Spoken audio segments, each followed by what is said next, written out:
હવે આજે બીજું એક ચેપ્ટર જોઈ લઈએ, લસા અને ગુસા.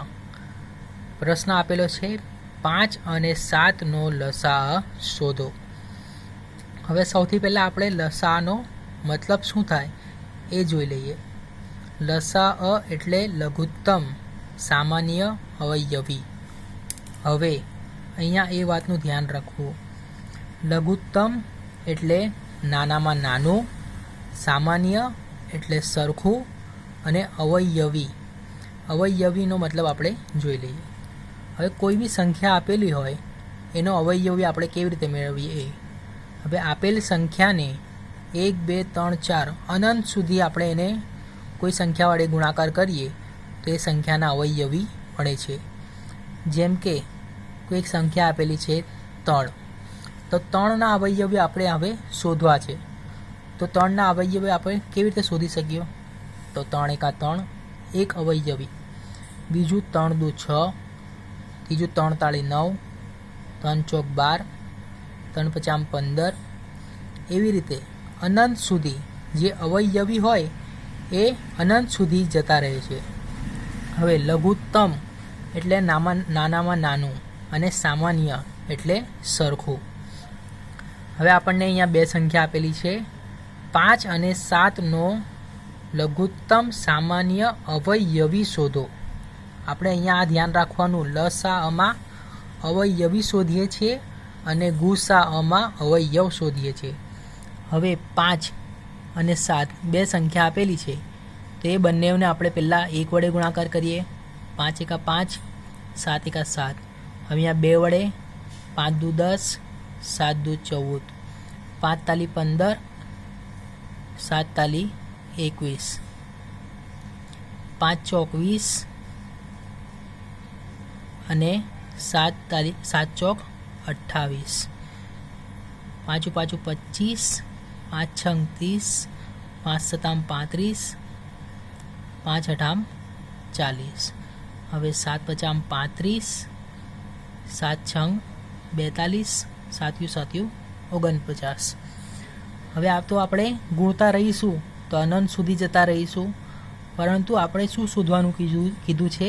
લઘુત્તમ એટલે નાનામાં નાનું, સામાન્ય એટલે કે સરખું. હવે આ બંનેમાં નાનામાં નાનું સરખું અવયવી કયું છે? તો આપણે જોશું તો 35 અહીંયા આવે છે નાનામાં નાનું, અહીંયા બી આવે છે 35. એટલે કે આ બંનેમાં સૌથી નાનામાં નાનું સરખું અવયવી કયું છે? 35. તો 5 અને 7નો અવયવી કેટલો આવે? 35. લસા એટલે લઘુત્તમ નાનામાં નાનો, સામાન્ય એટલે બંનેમાં સરખો, અવયવી એટલે કે નાનામાં નાનો સરખો અવયવી કયો છે? 5 અને 7નો 35. બીજો એક પ્રશ્ન જોઈ લઈએ, 36 અને 24નો લસા શોધો. એટલે કે લઘુત્તમ સામાન્ય અવયવી. અહીંયા અવયવી, આનો જે વિસ્તાર કરીએ તો એનો ફૂલ ફોર્મ થાય નાનામાં નાનું સરખું અવયવી શોધવાની છે. હવે અવયવી માટે આપણે 1 2 3 4 આપેલ સંખ્યાને અનંત સુધી ગુણાકાર કરવું પડે. હવે એમાં નાનામાં નાની સંખ્યા શોધવી પડે. હવે આપણે ગુણાકાર કરીશું 36 અને 72નું. પહેલાં 36 એકા 36, 24નું, 36 દુ 72, 36 તાલી 108, એવી રીતે અનંત સુધી. હવે અહીંયા 24 એકા 24, 24 દુ 48, 24 તાલી 72, 24 ચોક 96, 24 પંચા 120, અનંત સુધી. હવે આપણને શું શોધવાનું છે? અવયવી, લઘુત્તમ નાનામાં નાનું, સામાન્ય સરખું. હવે આ બંનેમાં જોશું આપણે તો આપણને સૌથી નાનામાં નાનું સરખું અવયવી શું મળે છે? 72 મળે છે. એટલે કે 36 અને 24નો લસા કેટલો આવશે? 72. હવે આપણે આ જ વસ્તુને બીજી રીતે પણ કરી શકીએ. કઈ રીત? અવયવી અવયવની રીતે પણ આપણે આને કરી શકીએ. કેવી રીતે આપણે જોઈ લઈએ. 36 અને 24 લખ્યા. હવે સૌથી નાની સંખ્યા વડે ગુણાકાર કરીશું, ભાગાકાર કરીશું. 18 દુ 36, હવે 12 દુ 24, અહીંયા 2 વડે 9 દુ 18, 2 છંગ 12, પાછું 2 વડે 9નું ગુણાકાર તો ના થાય, 2 તાલી 6, હવે 3 વડે 3 તાલી 9, 3 એકા 3, હવે પાછું 3 એકા 3 અને 3 એકા 3. હવે આપણે અહીંયા જોઈ શકીએ છીએ 3 તાલી 9, 9 દુ 18, 18 દુ 36, 36 દુ 72. જ્યારે બહુ મોટી સંખ્યા આપેલી હોય ત્યારે આપણે કઈ રીતનો યુઝ કરીએ છીએ? અવયવની રીતનો. તો આ બધાનો ગુણાકાર કેટલો થાય? 72. એટલે કે 36 અને 24નો લઘુત્તમ સામાન્ય અવયવી કેટલો આવે? 72 આવે. હવે બીજો એક પ્રશ્ન જોઈ લઈએ. પ્રશ્ન છે 24 અને 36નો ગુસાઅ શોધો. હવે ગુસાઅ એટલે ગુરુત્તમ સામાન્ય અવયવ. અહીંયા અવયવી નથી, અવયવ છે. ગુરુત્તમ એટલે મોટામાં મોટું. હવે આપણે જોઈ શકીએ કે જો 6 આપણે કોઈ એક ધારો કે એક સંખ્યા લઈએ 6, તો 6ને કઈ કઈ સંખ્યા વડે ભાગી શકાય? 6ને 1 વડે ભાગી શકાય, 2 વડે ભાગી શકાય, 3 દુ 6 વડે ભાગી શકાય અને પોતે 6 વડે પણ ભાગી શકાય, 6 કા 6. એટલે 6ના કેટલા અવયવ છે? 1, 2, 3 અને 4. અહીંયા જે સંખ્યા આપેલી હોય એને કઈ કઈ સંખ્યા વડે ભાગી શકાય એને એ સંખ્યાના શું કહેવાય? અવયવ કહેવાય. જ્યારે કે લસાઅમાં અહીંયા શું આવે છે? અવયવી. એ સંખ્યાને 1, 2, 3, 4, 5, 6 અનંત સુધી ગુણાકાર કરવો પડે. અને અહીંયા આપણે શું શોધવાનું છે? ગુસાઅ, ગુરુત્તમ એટલે કે મોટામાં મોટું સામાન્ય અવયવ. હવે આપણે આપણા દાખલા દ્વારા જઈએ. એક સંખ્યા છે 36 અને બીજી સંખ્યા છે 24. હવે ગમે તે સંખ્યા હોય એને 1 વડે તો ભાગાકાર કરી શકાય. હવે અહીંયા બેકી સંખ્યા છે તો 2 વડે બી ભાગાકાર કરી શકાય. હવે અહીંયા 3 વડે 8 તાલી 24 અને કેટલા 12 તાલી 36, તો 3 વડે બી ભાગાકાર કરી શકાય. હવે અહીંયા બંને સંખ્યાને 4 વડે બી ભાગાકાર કરી શકાય. કેમ કે હવે આ અહીંયા નહીં 0 નથી, અહીંયા બી 0 નથી, અહીંયા 5 નથી, અહીંયા 5 નથી, એટલે 5 વડે ભાગાકાર કરી ના શકાય. પછી કઈ 6 છંગ 36, 9 ચોક 36, 12 તાલી 36, 18 દુ 36 અને 36 એકા 36. એ 36 છે એના અવયવો કેટલા બનશે? 1, 2, 3, 4, 5, 6, 7, 8 ને 9 અવયવ બનશે. અહીંયા 24 છે, 1, 2, 3, 4, 5 વડે ના ભાગી શકાય, 6 વડે ભાગી શકાય, 6 ચોક 24, પછી 8 તાલી 24, 12 દુ 24 અને 24 એકા 24. હવે આ બધા શું છે? આ સંખ્યાના અવયવ છે. હવે આપણને શું કીધું છે? મોટામાં મોટું. હવે પાછળથી જોઈએ. સામાન્ય, સરખું, બંનેમાં સરખું હોવું જોઈએ. અવયવ, આપણે અવયવ તો પાડી લીધા, પરંતુ મોટામાં મોટું તો અહીંયા 12 છે અને અહીંયા બી 12 છે. તો આ શું બનશે? આપણો 12 આપણો શું બનશે? ગુરુત્તમ, મોટામાં મોટું સામાન્ય સરખું અવયવ. આપણો ઉત્તર શું આવશે? 12. હવે બીજી રીત છે, જેવી રીતે અવયવની રીત છે એવી રીતે જો આપણે કરીએ તો શું બંનેઓને અલગ અલગ ભાગાકાર કરીશું અથવા બંને સાથે બી કરી શકીએ. 24 અને 36. હવે ત્યાં સુધી ભાગાકાર કરવું જ્યાં સુધી બંનેને કોઈ એક સંખ્યા વડે ભાગી શકાય. એટલે કે 2 વડે બંનેઓને ભાગાકાર આપણે કરી શકીએ છીએ. તો અહીંયા આવશે 12 દુ 24, અહીંયા આવશે 18 દુ 36. પાછું 2 વડે આપણે ભાગાકાર કરી શકીએ. 2 છંગ 12 અને 2 નવા 18. હવે અહીંયા 2 વડે ભાગી કરી શકીએ, પરંતુ અહીંયા 2 વડે ભાગી ના શકીએ. તો હવે 3 વડે 3 દુ 6 અને 3 તાલી 9.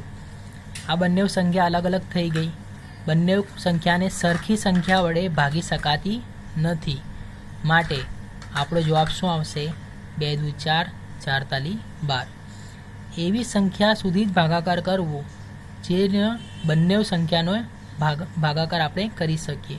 આ બંને સંખ્યાને ભાગાકાર કરી શકીએ ત્યાં સુધી જ ભાગાકાર કરવો. તો આપણો જવાબ શું આવશે? 2 × 2 × 3. 2 × 4 = 4 × 12. હવે ગુસા શોધવાની આપણે શોર્ટકટ રીત જોઈ લઈએ. હવે ગુસા શોધવાની બે સંખ્યા આપેલી છે આપણને, કઈ? 24 અને 36. આનો આપણે ગુસા શોધવાનો છે. ગુરુત્તમ મોટામાં મોટો સામાન્ય અવયવ. તો નાની સંખ્યા વડે કોને? મોટી સંખ્યાનો ભાગાકાર કરવો. એટલે કે 36 / 24. હવે અહીંયા લખવાની જગ્યાએ આપણે અહીંયા ગુણાકારનો જે વડે ગુણાકાર કરવાનું છે આપણે સાઈડમાં લખીશું. નાની સંખ્યા મોટી સંખ્યાને નાની સંખ્યા વડે ભાગવી. જે મોટી સંખ્યા હોય એની નાની સંખ્યા વડે ભાગાકાર કરવી. હવે 24 × 1 = 24. અહીંયા આપણે 24 લખીશું. 36માંથી 24 જાય તો કેટલા વધે? 12. હવે અહીંયા જે સંખ્યા હોય પાછી એને સંખ્યા પાછી અહીંયા ભાગાકારમાં લખવી. જે શેષ વધેલા હોય એને આ સંખ્યા વડે પાછા ભાગાકાર કરવો. તો 12 × 2 = 24. છેલ્લે કેટલા શેષ વધે? 0. જ્યારે શેષ 0 વધે અને જે ભાજક હોય, એટલે કે જે ભાજક હોય, જ્યારે શેષ 0 વધે અને જેના વડે આપણે ભાગાકાર કર્યો હોય તે આપણો શું બનશે? ગુસા અ. એટલે કે આપણો જવાબ શું આવશે? 12. બીજો એક પ્રશ્ન જોઈ લઈએ. 1517 અને 902નો ગુસા શોધો. ગુરુત્તમ સામાન્ય અવયવ. હવે શોર્ટકટ રીત જ્યારે આપણે કરીએ છીએ, મોટી સંખ્યાને નાની સંખ્યા વડે ભાગાકાર કરવો. હવે 1517ને 902 વડે ભાગાકાર કરવું. હવે 9 × 2 = 18 થઈ જાય એટલે 901 902 લખવું. હવે 1517માંથી 902 જાય તો કેટલા વધે? 615. હવે જે સંખ્યા વડે ભાગાકાર કર્યું એ સંખ્યાનું પાછું ભાગાકાર કરવું. કઈ સંખ્યા વડે? જે શેષ વધેલું હોય એના વડે. એટલે હવે પાછું 615 × 615 જેના વડે ગુણાકાર કરીએ એ આપણે બાજુમાં લખીએ, ઉપર લખવાની જગ્યાએ. 615 × 615. હવે 902માંથી 615 આપણે બાદબાકી કરીએ. 12માંથી 5 જાય તો 7. હવે અહીંયા વધ્યું 9. 10માંથી 1 જાય તો અહીંયા વધે 8. હવે અહીંયા 8 વધ્યું. 8માંથી 6 જાય તો અહીંયા વધે 2. પાછું જ્યાં સુધી શેષ 0 ના આવે ત્યાં સુધી આપણે ભાગાકાર કરીશું. હવે આપણે અહીંયા 615 લઈશું કારણ કે 615 વડે આપણે ભાગાકાર કરેલું. હવે પાછું આપણે 28 2 287 2 574. 7 × 2 = 14 4 વધી પડી 1 8 × 2 = 16 1 7 વધી પડી 1 2 4 ને 1 5. હવે 615માંથી 574 જાય તો કેટલા વધે? 41. હવે આપણે જોઈશું 41 એટલે આપણે કઈ સંખ્યા, જે સંખ્યા વડે ભાગાકાર કર્યો એ સંખ્યા અહીંયા લખવી પડે. 7 × 1 = 7 અને 7 × 4 = 28. એટલે 41 છતાં કેટલા થાય? 287. તો હવે કેટલા? શેષ 0 વધી ગઈ. તો આપણે જવાબ કયો આવશે? શેષ વધે એના પહેલાં કઈ સંખ્યા વડે ભાગાકાર કર્યું એ. તો આપણો જવાબ કયો આવશે? 41. બીજો એક પ્રશ્ન છે 1147 અને 777નો ગુસા અને લસા શોધો. અહીંયા આપણે ગુરુત્તમ સામાન્ય અવયવ અને લઘુત્તમ સામાન્ય અવયવી આ બંને વસ્તુ શોધવાની છે. સૌથી પહેલાં આપણે શું કરીશું, મોટી સંખ્યા ને નાની સંખ્યા વડે ભાગાકાર કરીશું. 1147 ને 777 વડે ભાગાકાર કરીશું. હવે 700 દૂ તો 1400 થઈ જાય, એટલે 777 એકા 777. 7માંથી 7 જાય તો 0, 14માંથી 7 જાય તો કેટલા આવે 7, અહીંયા કેટલા આવશે 3. હવે જે સંખ્યા વડે ભાગાકાર કર્યું એટલે કે આ સંખ્યાને આપણે પાછું એ સંખ્યાને ભાગાકાર કરીશું શાના વડે, જે શેષ વધેલી છે એના વડે. હવે 777 ને 370 વડે ભાગાકાર કરીશું તો 377 એકા 377, 377 દૂ 740, 377 દૂ 740. હવે 777માંથી